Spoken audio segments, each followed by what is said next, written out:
It's been a while since I sat down with a good old-fashioned point-and-click adventure, and I definitely mean old-fashioned, as our game today, Gemini Rue, evokes the style of many classics in the genre, with elements from old LucasArts games. Gemini Rue, however, is a very modern game, and though the environments are lovingly crafted pixel by pixel, modern touch control features, anytime saving, and full voice acting show the game's youth. All in all, it's a joy to play. Gemini Rue is something of a neo-noir detective thriller, taking place in the distant future with space travel and multiple colonized planets, yet taking place on a planet and city with a very old-fashioned aesthetic. The game creates an interesting, almost discordant setting. You supposedly play as two brothers. I say supposedly because one of them is stuck in a place called Center 7, where criminals have their memories wiped and are rehabilitated and trained to be functioning agents of society, or in this case hackers and assassins for the Boryokuden, a futuristic mafia.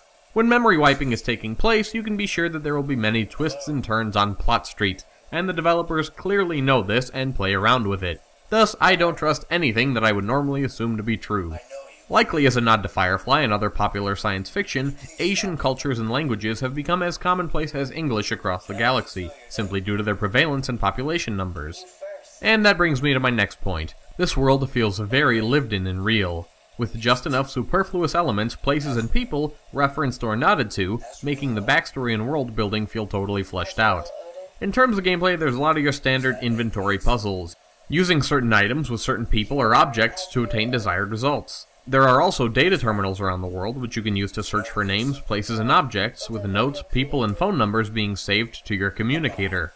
The game also features combat in the form of firefights. These seem overly complex at first, with so many buttons and functions to go in and out of cover in different directions, shoot, control your breath, and go for headshots, but it's really pretty simple after some practice, and combat falls into a noticeable rhythm. Luckily, combat is only occasional and usually unexpected.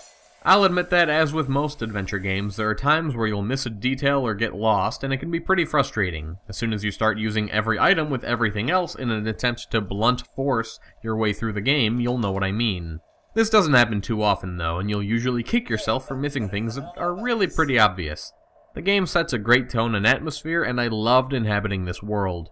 The developers have also put out a few very cool Easter eggs in the nooks and crannies of their world, which you can usually find by going to certain locations early.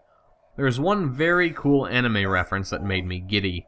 Gemini Rue is a great adventure game, and it's built to be easily played on the go. It's available for $5 at the time of this review. Must be a power outage. You two, go check on it and I'll wait for the target.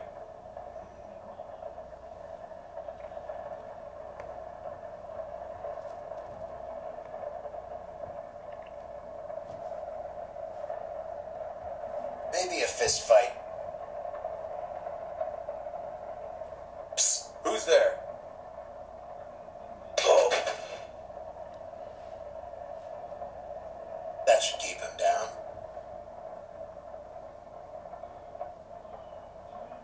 Thanks for getting rid of those guys for me.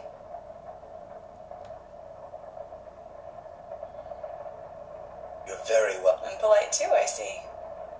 I'm assuming you're here for the meds? Of course I'm here for the meds.